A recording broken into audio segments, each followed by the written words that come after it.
Waajjirri qonnaa magaalaa Adaamaa akkaataan isheetii fi qonna magaalaa cimsuun teekinooloojii babal'isuun danda'amu irratti leenjii qonnaan bultoota magaalichaaf kenne. Qonni bu'uura utubaa dinagdee biyyaa ta'uu hubachuun mootummaan xiyyeeffannaa kennee irratti hojjechaa jira. Bu'uuruma kanaan akka magaalaa Adaamaattis qonna irratti xiyyeeffachuun waggaatti yeroo 3 qonnaan bultoonni akka oomishaniif bulchiinsi magaalichaa leenjii hubannoo teekinooloojii qonnaa irratti cimsuu kennuun haala mijeessaa fi akka jiru ragaan arganneen mul'isa. Itti gaafatamaan waajjira qonnaa bulchiinsa magaalaa Adaamaa obbo Alamuu Qilxuu haala sochii raawwii qonnaa magaalichaa barreeffamaa dhiyeessan keessatti barbaachisummaan leenjii kana dandeettii oomishtummaa dabaluu fi wabii midhaan nyaataa mirkaneessuuf tarsiimoo qonna magaalaa ba'ee jiru harcaatii tokko malee hojiirra oolchuu qabna jedhan. Magaalichi haala mijaawaa oomisha qonnaaf qabuun lafa hektaaraa 25,000 ol ta'u irratti qonnaan bultoonni 14,000 ta'an oomisha garaagaraa akka oomishan taasifamaa jiraachuu ibsan. Qotee bulaan qonni utubaa dinagdeetiin wabii midhaan nyaataati. Nama nyaata xu'aa hojjeta yoo nyaanne kalaqna. Yoo nyaanne tururara yookaan dhayeessata. Yoo nyaanne dhiiga barnansii sana taana jecha.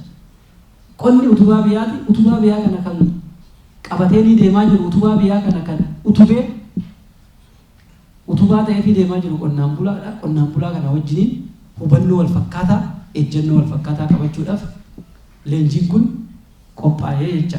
Gabaasni haala sochii karoora fi raawwii baankii Gadaa Damee Adaamaa dhiyaate keessatti baankiin Gadaa moggaasa maqaa sarara eegalee tajaajila baankii uummataaf kennuun miseensota horachuun liqii qonnaan bultootaa mijeessuun xiyyeeffannaan biyyattii guutuu irratti kan hojjechaa jiru ta'uu ibsameera. Ministeera qonnaa qindeessaan qonna magaalaa obbo Silashii Baqqalaa akka jedhanitti qonna magaalaatti babal'isuu fi mul'ata barbaadame biraan ga'uuf sochii bal'aan taasifamaa jiraachuu eeruun qonni magaalaa Adaamaatti hojjetame biyyaaf fakkeenya ta'uu danda'udha jedhan. Qonnaan bultoonni leenjichaa irratti hirmaatan ebeessiif yaada kennaniin akka jedhanitti waajjirri qonnaa magaalichaa jiruuf jireenya qonnaan bulaa jijjiiruun oomishaaf oomishtummaa teekinooloojii makaanaayizeeshinii makatee hubannoo guddaa argatan kana galanii maasii qaban irratti hojiirra oolchuuf qophii ta'uu ibsuun garuu dhimma dhiyeessii xaa'oo furamuu fi akka qabu gaafatan.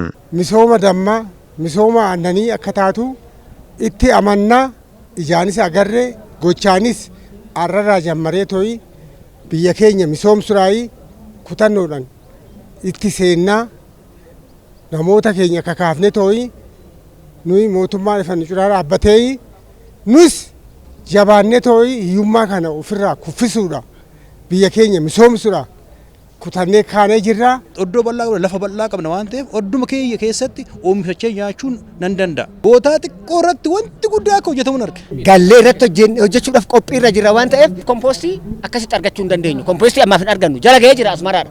Har'a madaabaraa argannee hin qabnu. Itti aanaan kantiibaa fi itti gaafatamaan damee bu'uuraalee misooma magaalaa Adaamaa obbo Maatiyoo Sabbooqaa kallattii hojii kennaniin akka jedhanitti mootummaan badhaadhinaa qonnaan bultoota itti fufsiisuun tarsiimoo inisheetivoota misooma garaagaraa bocaman hojiirra oolaa jiruun jijjiiramni guddaan dhufaa jiru kana cimsinee itti fufsiisuun qophii qonna gannaa bara kanaa milkeessuuf leenjiin kennamu kun murteessaa ta'uu ibsan. Badhaadhina jedhee gaafa of waamu maqaa paartii qofa osoo hin taane badhaadhina dhugaa uummanni keenya qonnaan bulaan keenya badhaadhina sana keessa seenee argatee jiruuf jireenya isaa fooyyessee jijjiiramuu danda'u qabaa jennee waan amannuufidha. Magaalichatti aadaa qusannaa qonnaan bultoota cimsuu barnoota fayyaa haaromsa aadaa nama magaaloomsuu lafa magaaloomsuu qonnaan bultoota ogummaan ga'oomsuu moodela baasuu tajaajila hunda galeessa argachuu fi wabii midhaan nyaataa mirkaneessuun humna oomishtummaa keenya guddisuun jiruuf jireenya hawaasa keenyaa jijjiiruun alseerummaa jiran maqsuuf hojjechaa jira jedhan. Hojiiwwan hojjennu hunda keessatti